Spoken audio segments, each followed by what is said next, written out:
It's time for the absolutely. I'm on my way! Completely. I'm almost there! Random. Why are there so many stairs? Podcast. Oh, jeez! With Andrew Rhodes. Hello, everybody, and welcome to the absolutely, completely random podcast for Saturday, March 31st, 2018. I'm Andrew Rhodes. I am your host, once again here for another fun-filled week of wonderful topics and whatnot. So what do I have in store for you this time around? Well, let's check it out, shall we? This week, I'm going to be talking about Future Card Buddy Fight, getting its 5th anime series. How it's still managing to go is another question entirely. Sword Art Online's 3rd season finally is going to get its premiere in October, and I can't wait. They're remaking the Death of Superman animated movie. I'm going to have some things about that. If you're a fan of Shin-Chan, sad news, I'm afraid. All versions of Shin-Chan are now OOP, or out of print. And KB Toys possibly returning in the death of Toys R Us? That doesn't sound good. But I'll let you decide on that. Plus, who knows, there might be some random topics thrown in. All depends on how the time flows. In the meantime, you know how this song and dance works by now. If you're in the market for weird oddities, toys, collectibles, strange stuff in general, check out my eBay page. All lowercase ARHOADS-2012 on eBay. I have a lot of weird stuff I put up for sale, a lot of strange and unusual things, what have you. Just oddities, knickknacks, what galore. And it's a whole bunch of stuff, perfect for conversation starters, gifts, what have you. So check it out if you have a chance, check it out if you're interested.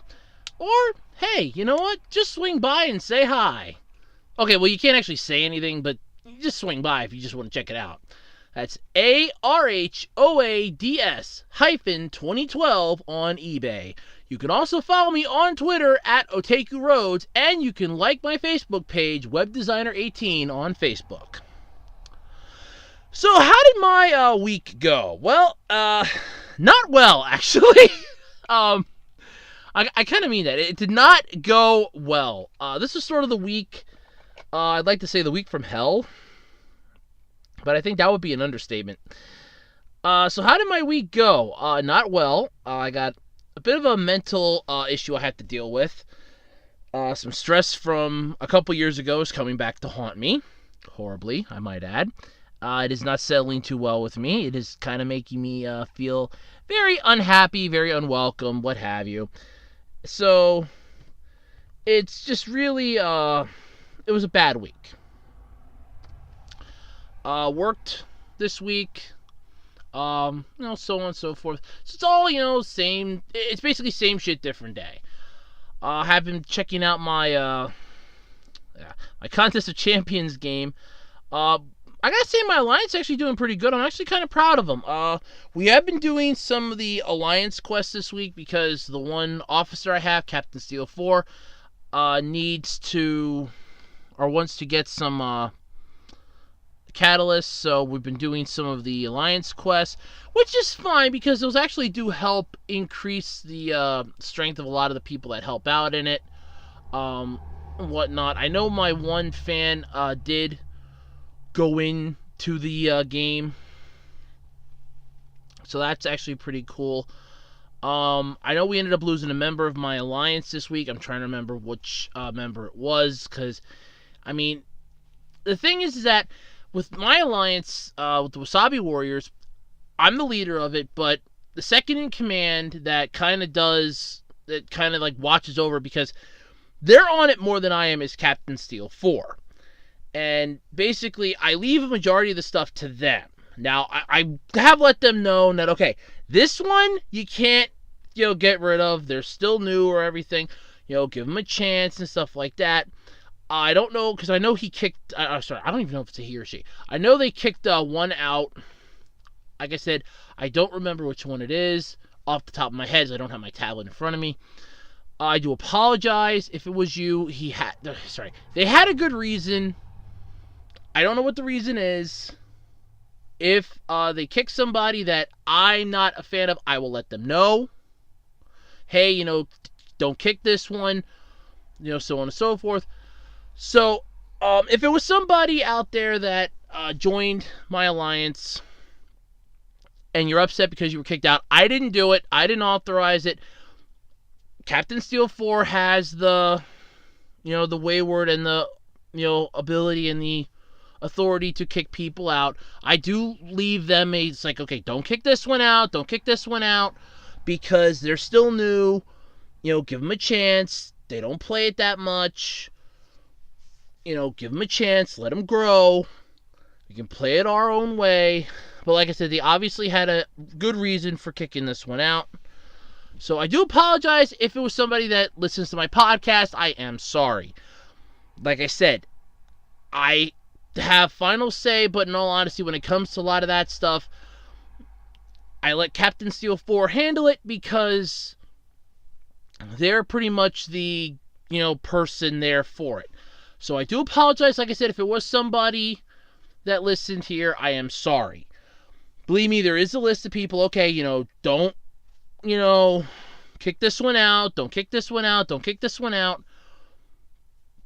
But if they do something that they won't approve of, or that I don't approve of, then it's basically a flip of the coin as to if they're going to go or not. I mean, we don't have that many people in our alliance. We only have like 7 members in. And in all honesty, you could easily just try and apply again. If you get accepted, I can let them know, okay, whatever the beef was, put it in dry dock. If they don't want to do an alliance quest, if they don't want to do the alliance war, don't force it on them. We can play the game any way we want to. That's the whole point of this alliance, is to play the game we want to. I don't want to cause any problems or anything. I don't need that crap. Believe me, I really don't. But I just wanted to apologize, and do that. But otherwise, this week's been sort of a roller coaster of crap and good and then more crap. So, yeah, it's kind of just a whole, it's just been a long week. So, what do we have to do? Well, the podcast. So, I think we should just jump into it and let's get started, shall we? I think so. Alright, so, Future Card Buddy Fight. It was a good series. I'm not going to deny that. It's a good series. Or I should say was a good series. I stopped watching it after the 3rd season. And believe me, I barely made it through the 2nd season. And no, it's not one of those, he hates the subbed stuff. No. No. Believe me, I like subbed stuff. Trust me. I will watch certain anime subbed. I will watch certain anime dubbed. There are some that I prefer the dub over the sub and vice versa.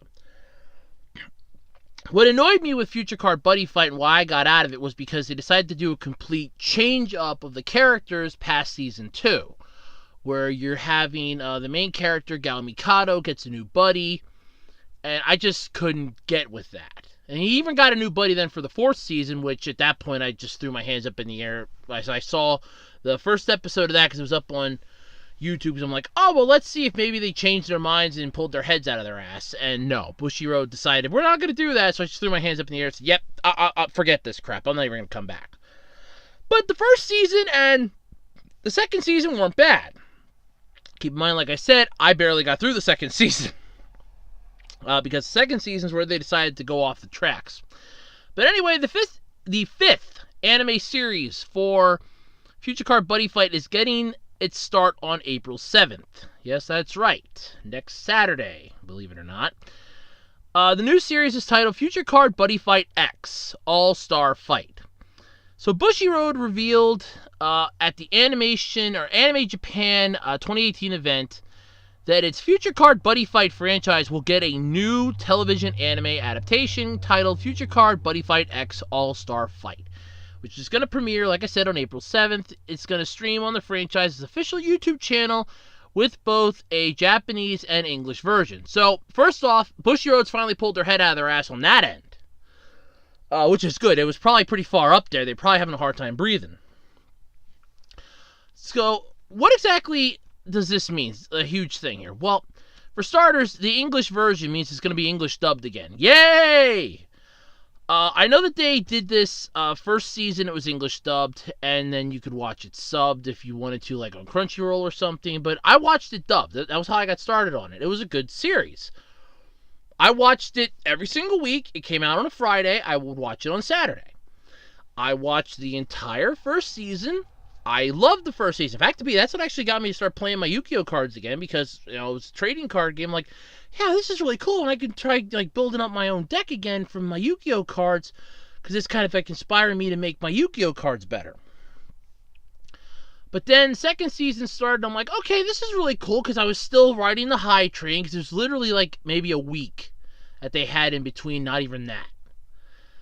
Because it was like a week or two that they took like break, that they might have had like a 1 week break in between when the first season ended and the second season started, or maybe it was like a couple weeks, I don't remember, but there wasn't that much time between, and I'm like, cool. I watched it. I loved the opening for the second one, the plot, the premise, it was all good, and then it just all went to hell in a handbasket, and it can actually tell you exactly where.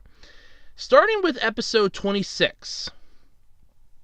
From the second season and onward, the stream for it in the official YouTube channel switched to Japanese audio with English subtitles. And at the time, a lot of people were geeking out because, and I'm going to say this, they really did not put this up prior to it happening. Now, we all watched episode 25, all the fans and everybody else watched it. So episode 25 comes along. And it's like, okay, this is cool, this is fun, this is, everything's alright, everything's good. So, all this is going on well, and then all of a sudden, the next week, episode 26 starts, which is, my guess was the second half of the second season. Because, if you kind of look at it, the second season was sort of split into two halves. You had the gaining of the powers and the learning of his, issue and everything he has to do with Gao and Drum, and then the second season of, channeling and mastering the powers while beating the bad guy. So, all this was fine and dandy, except for one major problem. And that major problem was this. They switched from the Japanese, from the English dub, straight on to Japanese audio with the English subtitles. Now, I don't have an issue with that, and I finished watching it mostly because I wanted to know how the story ended. I wasn't going to let that stop me from hearing how the story ended. But the problem is that it annoyed a lot of us fans. I will not deny it that I was one of them that was annoyed. Mostly because I want to watch an anime like this for the action that's going on. I don't want to have to try to read the subtitles at the same time. Now, I can do that with Dragon Ball Super when it was on, because they actually did a decent job of it. They knew what they were doing. They knew how to do the dance with it. But with this one, they did not know what they were doing. And it just got worse. The story, I finished watching it and I said, that's it. I watched the first 2 or 3 episodes of the third season, which was Triple D, and I just threw my hands up in the air and said, no, I was done with that season. Because they got rid of Drum at the end of Season 2. Season 3 starts with Gao getting a new buddy, which at that point was a slap in the face. Because you have an entire series that's built up along the lines of Drum and Gao. They're friends, they're buddies. That's the whole point of this, is that they were buddies. They got stronger together, they fought evil together, they saved the entire freaking universe together. And what do we get? We get nothing, nada, zip. He gets a whole new buddy and starts this whole song and dance over again, because this buddy is apparently some new type of monster that's called an impact monster. Who cares? Then you have it that the next new person for this season has an impact monster. And you still have the, souped up kid, Jack, who basically is this, he's a prodigy, let's just put it that way. The kid's a freaking genius. He's a member of the buddy police and all this stuff. Yeah, fine. Okay, sure, whatever. He's basically there, and he has, what is his? No, it's Ryuku, and his buddy's name is Jack. Okay. See, that just tells you how long it's been since I've watched this. So, we have all this going on. It annoys the crap out of me for multitudes of reasons. The first of which being, and I want to stress this one, if I may, I was not a fan of how the third season started off. I was not a fan of how that story was going. It sucked. That's why I threw my hands in the air and said, nope, I'll come back if it gets a fourth season. I'll give it that shot. Fourth season started, and the first episode made no sense. Literally no sense at all. Gal's getting a new monster that's apparently this massive evil person. Then why are you giving Gal an evil monster? That's where I just kind of threw my hands up and go, what in the hell are you thinking at this point? And I'm kind of like, nope. So, threw my hands up in the air and said, nope, I'm done. And now we're up to the fifth season. I don't remember what the fourth season was called. Now we're up to the fifth season, Buddy Fight X. Yeah, I don't know. So, here's how the whole thing goes. Crunchyroll is streaming it.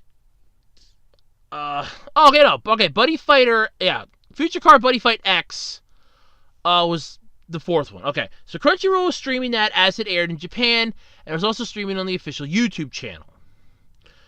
In both English subtitles. Okay, so they did do English dub then for the fourth one. Okay, so they did English dub for the fourth one, but by that point in time, it was screw that. And there were rumors that were going around when the second season started. So for the whole third season, it was subbed.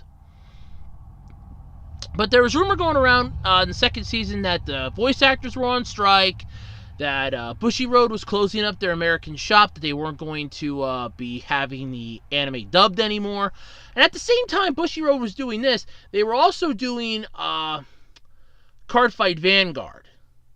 I think it was Cardfight Vanguard G is the one that they were doing. I think it was the second series from G, the one where they were going around to try to...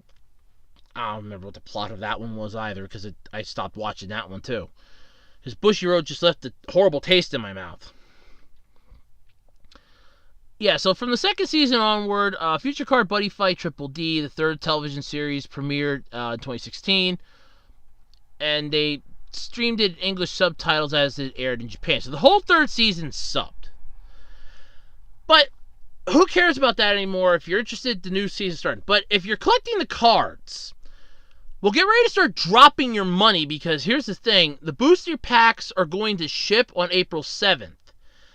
And the new anime is based on the booster packs. Well, no duh.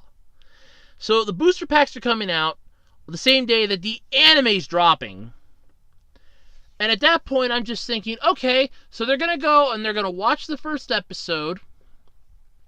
Then they're going to run to their local Walmart, run to their local Target, run to their local whatever department store you have that sells trading cards, whatever store you go to that has trading cards, and you're going to just flop down your allowance and go, I want as many packs of Future Card Buddy Fight as I can get. I'm guessing that's what Bushiroad's hoping here. But let's face it, that ain't going to happen. Bushiroad kind of sunk their own ship. And that's what bothers me with this. They knew that they had a winner on their hands. Now, I don't know what the circumstances were that prevented them from finishing the second season dubbed. And I actually did email them and ask what in the hell was going on, because I was a concerned fan, and they just gave me the company line of, well, we want to give the audience, the American audience, the same interaction with it as the Japanese audience gets, by having them view it the same way the Japanese audience does in its original Japanese audio. That was the company line. That was straight up the company line. That was 100% BS. But whatever, fine, screw them. But the series is coming out, so it's going to be a Future Card Buddy Fight X All-Star Fight. So my guess is this is going to be a continuation of the fourth one. Because, like I said, I did not watch the fourth one. I watched, like, one episode of it just to hope and pray that it was better, that maybe they pulled their heads out of their butts. But no.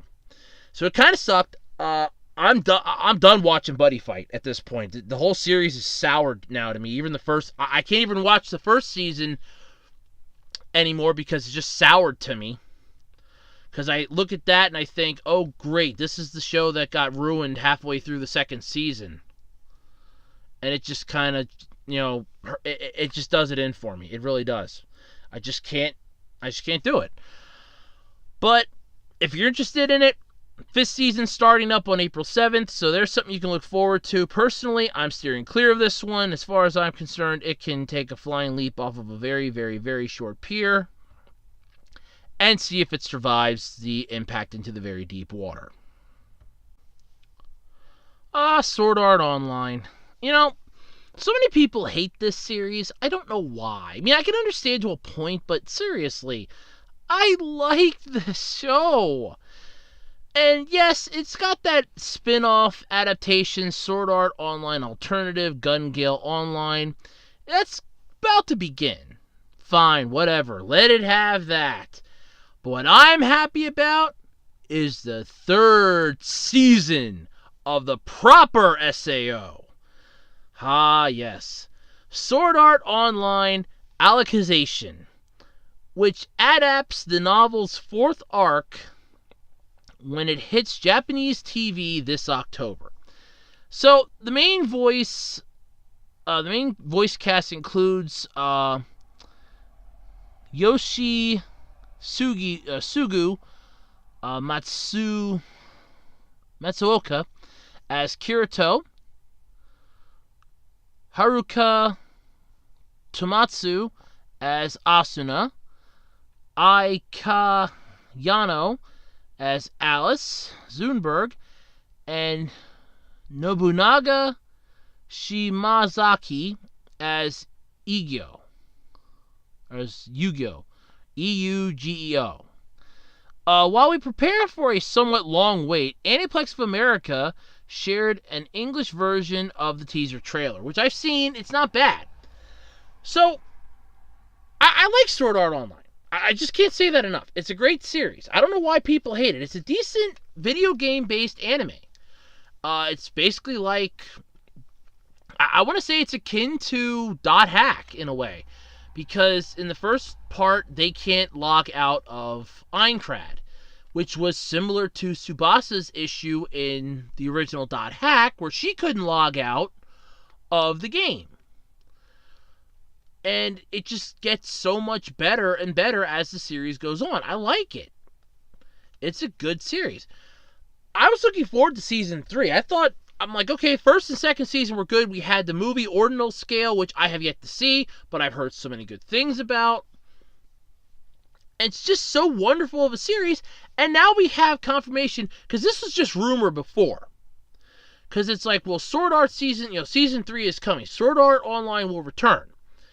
It was just rumor, speculation, wishful fan hoping. Even a little teaser at the end of the movie, Ordinal Scale, was just like, yeah, okay, whatever. And I know I talked about that. Because it could have just been referring to the alternative Gun Gale Online series, which is starting up. But no. We're talking the actual proper 3rd season of Sword Art Online, which, first off, yes! I like that. I enjoy the fact that we're actually going to get a proper 3rd season. I like the fact that we're going to have a 3rd season. I'm happy for the fact that we're going to have a 3rd season. I want the 3rd season. And I'm so excited that we're getting the 3rd season. But yes, it does bring a few questions into the world. Like this and that and whatnot. But yeah, otherwise, it's not that bad of a, announcement. I just can't wait for more information, like an exact release date, what the plot's going to be about. I mean, okay, so we know that it's basically adapting the novel's 4th arc, which, in all honesty, I haven't read the light novels for, because they're impossible to find. Even an online copy is impossible to find.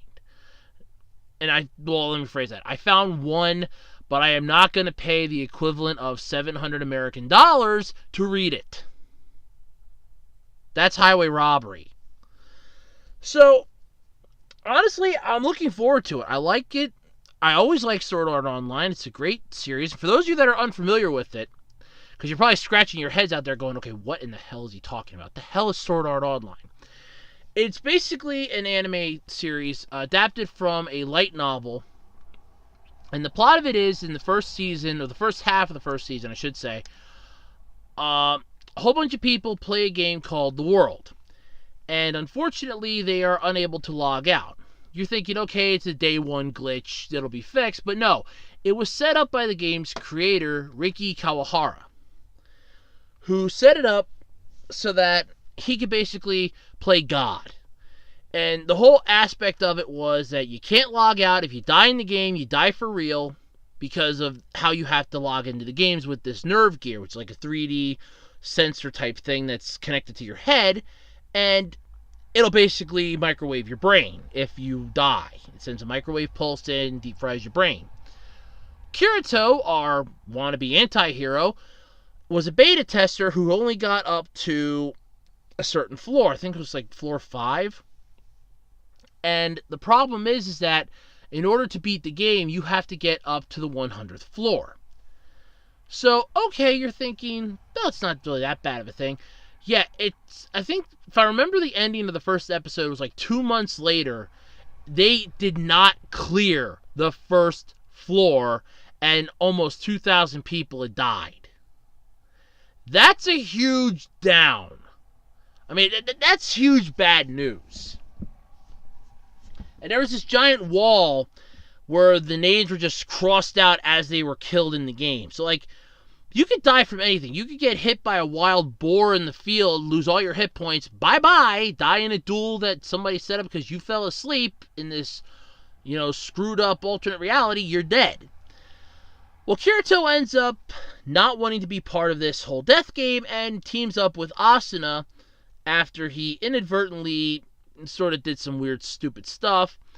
They both ended up, he ended up being recruited to the Knight of the Blood Order, and both him and Asuna ended up resigning after it was brought to the attention that they were corrupt because there were people from the evilest guild in this entire world, Laughing Coffin. And in all honesty, it was a good series. I'm just going to say it like that. It ends, it's like a love story. The first half of it ends with Kirito waking up, realizing that Asuna is still trapped, which kind of got into the creepy part, which I can see why people didn't like it. The second half basically was the AFL Online. I'm not about to try to pronounce the actual name of it. But it was a quote-unquote, oh God, what's a good word for saying weird and strange? No, it's just weird and strange. The main character in that one, or the antagonist, was this guy who was basically made himself out to be king of the entire place and was going to marry Asuna not only in the real world, but in the offline world, in the online world as well. Kirito was not putting up with that shit and attempted to save her, managed to save her, and basically, it was a happy ending, and we got Season 2, which was even better than the first one was. The whole Gun Gale Online arc wasn't bad. Then you had the Yui arc was about the saddest ever. And I thought, the Yuki arc, my bad. The Yuki arc was about the saddest ever. After the Yui little 2-episode thing with her, that was really horrible to watch that and grow to love this character. I mean, there was death in this to begin with. There was an episode, it was like a Christmas-themed one, where Kirito loses a guildmate who dies right in front of him. He couldn't save her. And he gets a message that she had pre-recorded and, delayed to send him on Christmas Eve because she knew she was not going to make it in this game. She knew she had no chance in hell of surviving. So she left the message for Kirito and set it up to be delivered on Christmas Eve to him, or Christmas Day, telling him, don't cry, don't be upset. I knew I was never going to survive in this game. There is no way. I'm not strong enough. And he just broke down in tears after trying his damnedest to find a way to revive her. He finds an item that can only work if somebody's, for 30 seconds. It can only be used within 30 seconds of somebody dying to save them. That's it. And it's like, wow. She'd been dead now at this point for a few months, so she was gone. He couldn't bring her back, which sucked. But you had that death, which made me cry. Then you had Yui's death, which brought tears to my eyes, because that was an episode that, at the time when it was airing the English dub on Toonami, I couldn't watch. ever. And they were having a contest with it at that point. I could have watched it, and I'm like, nope, no.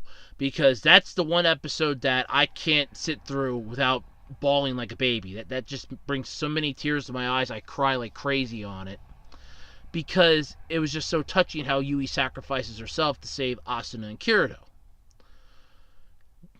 Then you have the Yuki death in the second half of the second half of season 2, the Mother Rosario arc, where this girl's dying of AIDS and she befriends Asuna and the rest of the team. They all have fun and adventures together. They all meet up with this whole group of people that they were all part of a guild that wanted to get their name immortally etched on a wall that is in the game that they cleared a floor. And they were only going to be able to have enough time to do this once because they knew that they weren't going to survive. The one ended up, her disease ended up going into remission, so she was able to survive to a point. But they asked Asuna to help her, to help them out, which Asuna did.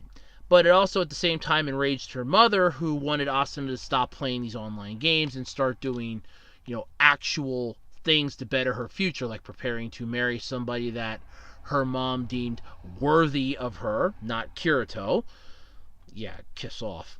And so many other things. So it was a decent series. At least the season was pretty good. The second half, though, just brought a tear to your eye when she died, and she just died there, and everybody, the whole game, just came and gave her a send-off in the game. And she was hooked up to the machine one last time so her mind could enter the virtual reality where she died in the game, with everybody around her, kneeling on one knee and showing the respect that a true swordsman gets when a swordsman of her caliber passes. They just stood there. They were down on one knee, kneeling, showing her as the greatest respect you can ever show a swordsman. Ever. She passed her technique on to Asuna, and that was the end of it. That was literally it. So, as cool as it was, the second season had a lot of heartbreak at that, and it hurt. Otherwise, it wasn't a bad season. It's not a bad series overall. And like I said, I haven't seen Ordinal Scale yet. So the third season, in all honesty, it's got some big shoes to fill. Because if it screws up, they're going to hear about it royally from the fans. This was a horrible mistake. What did you do? Why does it suck? If they screw this up, not only are the fans going to be pissed, they're going to be pissed and screaming and hollering at the top of their lungs. So, yeah. But otherwise, I'm looking forward to it. Can't wait to hear about a release date, other than we know it's coming out in October. So sometime in October, I'll get to see SAO Season 3. Alright, so fans of Shin-Chan, and I mean, if you don't know what Shin-Chan is, there's really no point in me explaining it to you. Just Google it at this point. But fans of Shin-Chan, unfortunately, I have some bad news for you. This was brought to my attention via my favorite newsletter that I get every week, the Roberts Anime Corner Store newsletter, or the RACS, R-A-C-S newsletter, that all versions of Shin-Chan are officially out of print and discontinued. So this is sad. But for those of you that have been holding on to yours because you didn't want to sell it because the prices sucked, this is good news for you because, hey, that means that the prices are going to skyrocket. That means you have a decent chance now of selling them and making some sweet, sweet profit. I mean, take a look at The Girl That Left Through Time. When that got out of print, prices for those skyrocketed. I mean, I sold one on eBay that I had, sadly because I needed the money. It was a really good movie. And it just skyrocketed. I got more than that than I actually bought it for, and I got it on sale. It skyrocketed because it was out of print. I didn't know it was out of print. And that's a sad thing. So this is sort of an interesting little, conundrum and all that. That while this is going on, you have to wonder, why is it now out of print? I mean, okay, the series I think was done anyway. Funimation has the rights to it, and in all honesty, they're more focused on other things, which I understand. And Crayon Shin-chan, which is what this basically is, or Shin-chan for short, is literally more of an adult-centered anime. No, there's no nudity or anything. It's not a hentai. It's just like for coarse language, for the environment, things like that. Think South Park, but in anime form. Except instead of elementary school kids, they're preschoolers. That's what it is. It's funny. I got a kick out of it. I remember watching this on Adult Swim late at night. It's a good show. I can't stress that one enough. But, yeah, it does have its issues. Yeah, it does have its problems. There's like an entire arc from the one season that was basically them ripping off Star Wars. But still, it's just really good. Even with its flaws and issues, it's still funny. But it's just sad now that it's out of print and it has to join that illustrious club that had its time in the sun. Now it's gone off into the wild blue yonder forever. So if you have any copies, cherish them if you love them. Don't let them out of your sight. And if you want to sell them, well, it might be the time. Because the Anime Corner Store said that they still have a few copies left or some stock left of it, and once that's gone, it's done. So yeah, check out. So like, keep your eyes peeled like the next coming months. Within like a year or two, I say you might be able to get a good trade-in value on them if you want to trade them in for something. If you want to buy them used, now might be a chance to get them while they're cheap before they, before that price goes up. Now might be the chance to get it, because once something's out of print and discontinued, it becomes harder and harder to get. Believe me, I know. It's horrible to find stuff that's out of print. So you have to really go full force to find it, and then it's going to be expensive because they're no longer making it. It's rare. So if you know where it is now, like if you have a local FYE or you have a video store or something, or you know like an online site that has it cheap, get it now while you have a chance. Get it now while it's cheap before news of this spreads like wildfire and they realize, okay, it's out of print, we're not going to have it anymore, and they jack the prices up. Because that's what's going to happen. It always does. Just, be prepared, because that is what's next on this list. It's liable to happen. But otherwise, sit back and enjoy. And like I said, if you have it and you love it, cherish it. Because remember, we can all have our happy cake. Okay, so way back in, I want to say 2008. And thinking in the back of my mind here, it sounds about right. 2008, 2008. Definitely 2008. No. 2000, like somewhere 2007. A movie/novel was graphic novel was brought to my attention. Now, I'm not that big a fan of DC stuff. As far as I'm concerned, that entire franchise can just drown, and I'm not going to cry over it. 3 characters I say should be saved: Green Lantern, Flash, and Mr. Freeze. That's it. Yes, I know there are some other ones that probably deserve, a life preserver chucked at them. Be my guest, chuck it. Those are the 3 that I definitely want saved. But the graphic novel that was brought to my attention was titled The Death of Superman. Now, I'm no idiot. Yeah, I'll let that revelation sink in for a moment. I'm no idiot. So I know who Superman is. The son of Krypton. Kal-El, also known as Clark Kent, works at the Daily Planet as a reporter. That's his cover story. His secret identity is Clark Kent, and he's really Superman. He was, raised by his adoptive farming parents in Smallville, whatever the hell that was, or wherever the hell it is. I don't even know that part.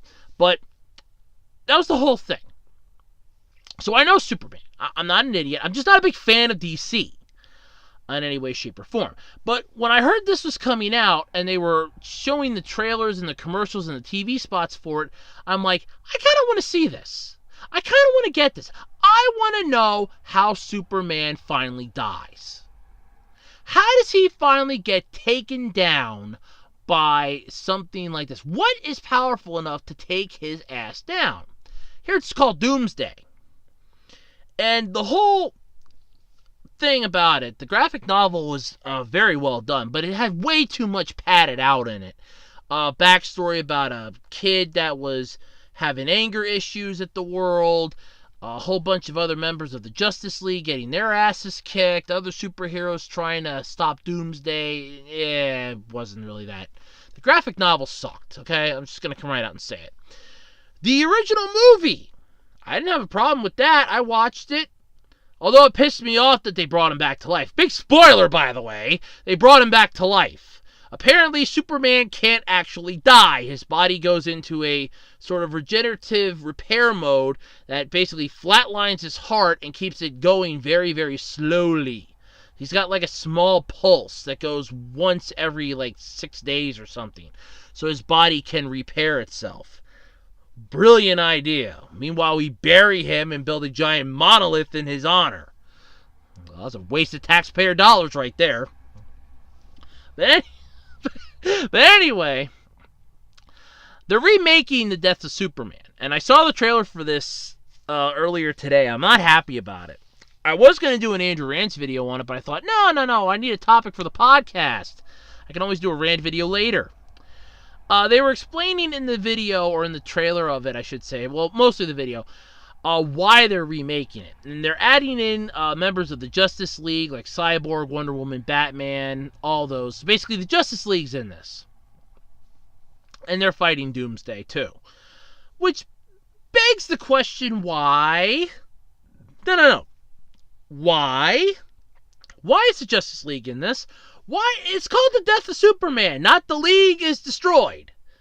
Why is the Justice League in this? Why is the Justice League here? Why is the Justice League part of this? This is a train... No. But apparently, that's what they're doing.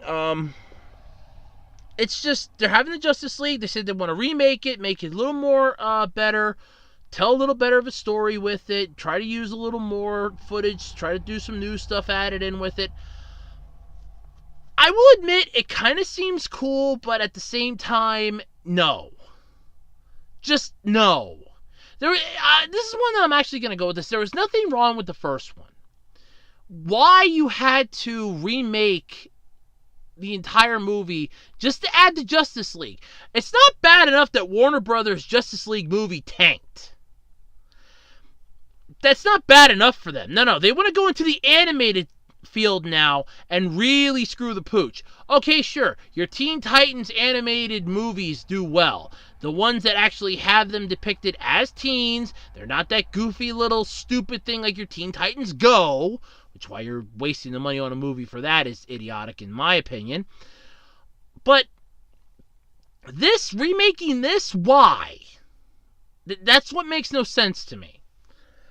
If they want to just have a shot-for-shot remake of the graphic novel, then base it off the graphic novel. But I don't remember the Justice League showing up. I don't remember Batman being there taking on Doomsday. And I read the graphic novel. I watched the animated movie. I'm not a fan of this remake. And I just can't wrap my head around why you would do something like this. What's the point at this? I mean, what's the point? You want to remake the movie to what? Make people happy, to piss them off, to drive them up a tree? What is it? There's got to be a reason to your madness, and I demand to know. I mean, I'm never going to get the answer, but I demand to know. But either way, I mean, I'm just not that big a fan of this. And it sort of got me a little more enraged, because how they have it designed, it looks really good. And I want to say that the animation looks good, but the fact that I know the story, I know the plot of the story, just makes the animation just go, why are they wasting it on this? Come up with an original story. Stop rehashing the stuff from the comics. And in all honesty, I mean, I know that's how you're getting half of this stuff, but, use your brains, use some creativity, and come up with your own standalone story. Have Superman take on a dimension of, alternate Supermen. Or something. Oh, never mind, that was a comic book, I think. You know what, screw it. Just do something other than remake the same movie. And I know this kind of did turn into a rant, didn't it? But anyway, I mean, it's just weird. It annoys me. It's bothering me. But, I mean, it might be something interesting to somebody. You know, I'm just voicing my opinion here.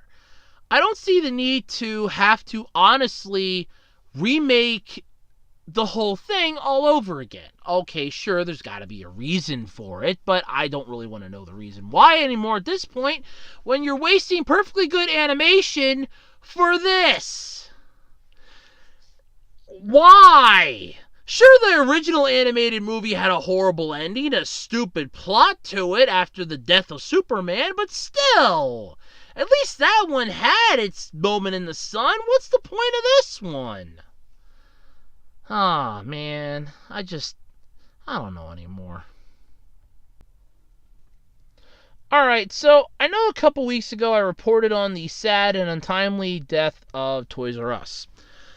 Yes, it's sad. Yes, it's going. The out-of-business sales have already begun at certain locations.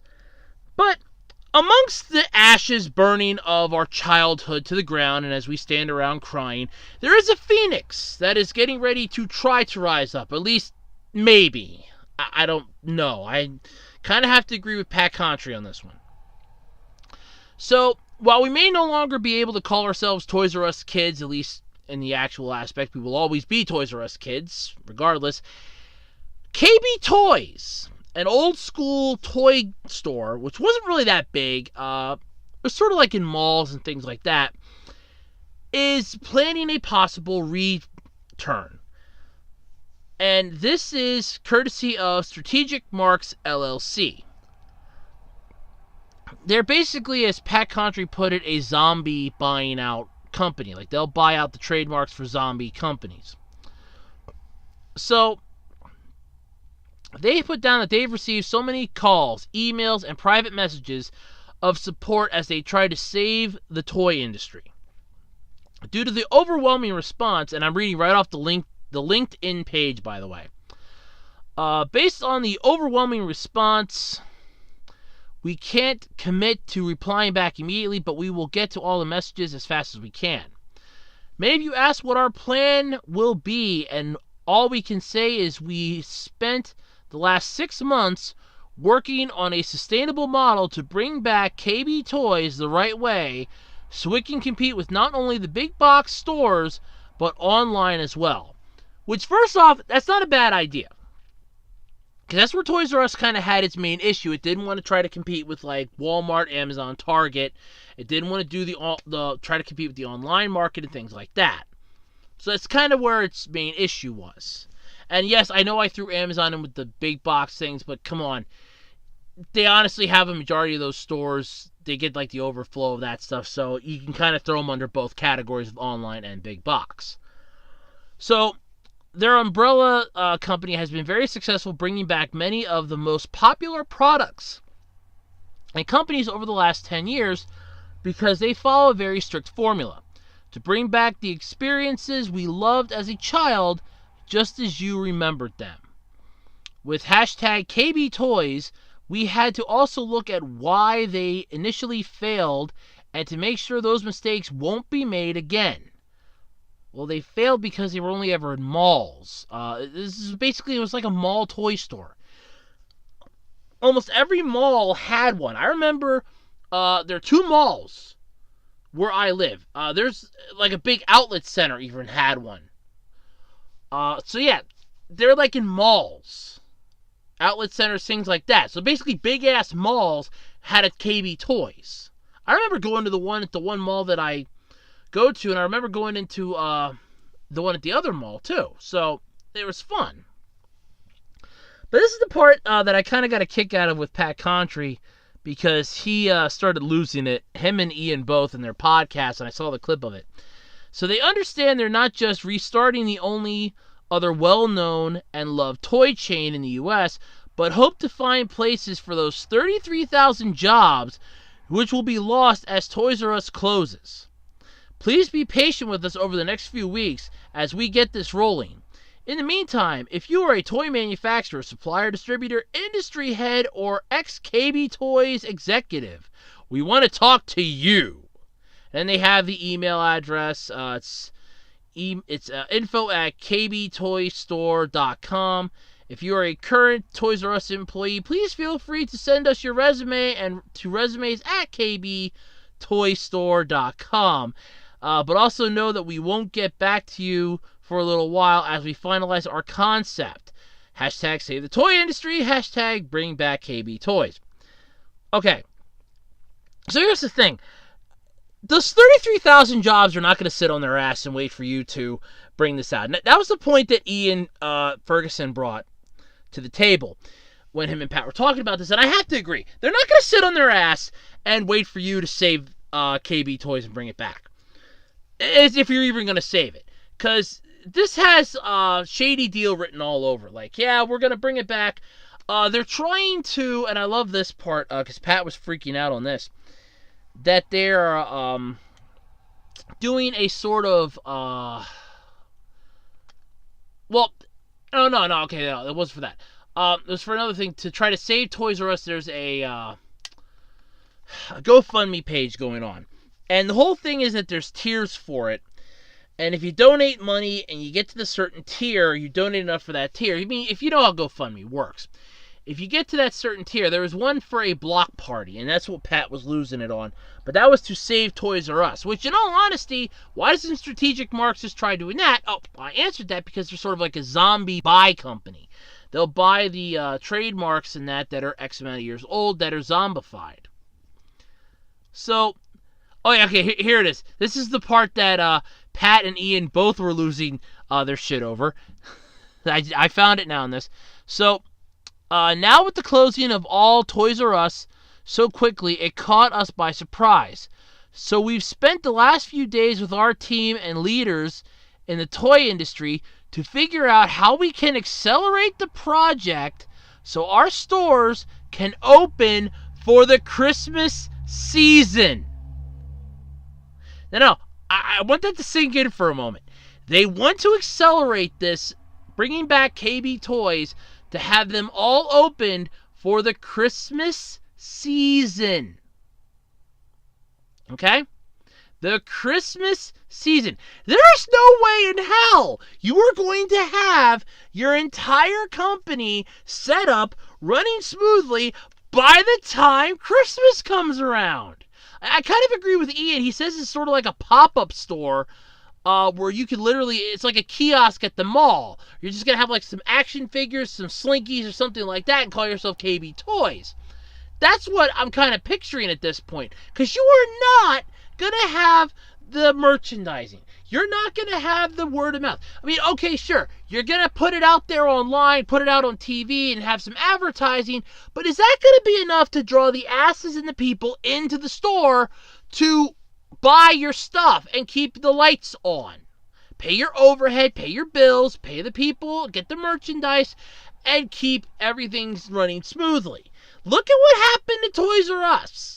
And you honestly think that KB Toys, which died off a slow and painful death, it ended in 2009. I remember that because I remember the going out of business sale. I scored a crap ton of Yu-Gi-Oh cards from that going out of business sale that they had. I mean, a crap ton. I even got a neat little dart gun that was like $2, marked down like 70 or 80%. It was beautiful. And it broke anyway because it was cheap, but, what do you expect? But you're not going to have this ready to go by Christmas. There's no way. That's bull. You want to know where they failed? They're already telling you where they failed. They didn't compete with the big box stores. They didn't compete with online. You want to know why they didn't? Because they hoped that people would come into the store. You want to make yours successful? Set up a play area where kids can test the toy that they want to buy. Have one there that, okay, it can't leave the area. Put like a little sensor or something on it. Put the little area in like a sensor-filled spot. Make sure there are cameras there to keep the kids from being taken or something. And, let them test out the toy. Have like some toys in there and let them test it. That's how you make a business work like this. Okay, yes, when Toys R Us finally shuts its doors, it's going to be a very sad day because it's going to be the end of a toy store ever. A store solely dedicated to selling toys. Yes, it's going to be sad. Yes, we are all going to cry about it. But here's the thing. It's going to happen. One way or another, it's going to happen. There's nothing we can do about it. It's going to happen. It's inevitable. It's the circle of life. But all this, sadly, also comes with the news that just as they were starting their liquidation sales, the founder of Toys R Us dies. So it's just like, this is just like their final nail in the coffin. So the company goes bankrupt. Founders like, okay, we're just going to try our best to restructure this. We're going to save this. It's on life support. We're going to save it. Then all of a sudden it's like, nope, yank the plug. We're done. And then croaks right before they have the liquidation sale. And it's kind of sad to think that this might have been, sort of the push and a possible cause as to what could have made this happen. That's sad. But here's the thing, it's probably true. I mean, the stress from not being able to keep the business going, the stress from having to upset all those people. I mean, how many hashtags out there were there, I'm going to miss Toys R Us? How many times can you hear that I will always be a Toys R Us kid jingle before it's going to really get to you? It's going to hurt. And that's the whole concept with this. So they want to bring back KB Toys to try to take over in the ashes of Toys R Us. Okay. I say let them try. It's going to either fail or it's going to succeed. I don't know which. But in all honesty, let it try. Because, honestly, nothing worse can happen at this point. You've already lost KB. Yeah, KB Toys is dead. It's already dead, buried. There's a tombstone. And we want to resurrect that at the same time we're just having the funeral for Toys R Us. As it's slowly dying itself. So this is a wonderful little news thing. But, I mean, it gives hope, in a way. Now, I went to KB Toys, like I said. It's really nothing to write home about.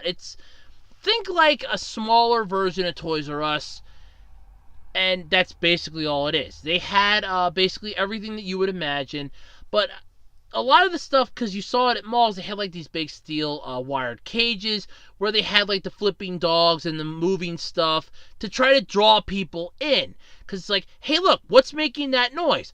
Oh, it's something at this toy store. Huh. Well, I don't like the thing, but I wonder if they have something that's a little quieter I might be able to find for like my niece or nephew for their birthday or my friend down the street. That's what they sort of did. And it worked for them. I mean, when you put the motorized stuff out there, moving stuff sells. If something moves, it's going to sell. If you see how it works, it's going to sell. That's why I said if you want to make a successful toy store anymore, you want to have it to be a brick and mortar store, set up a play area, set up a spot, have some of the figures and the toys out that they can buy and purchase, and let them play with it. Then they'll go, no, I don't want to buy this. I'm not going to beg my parents or beg my friends, beg my family to buy me this. It sucks.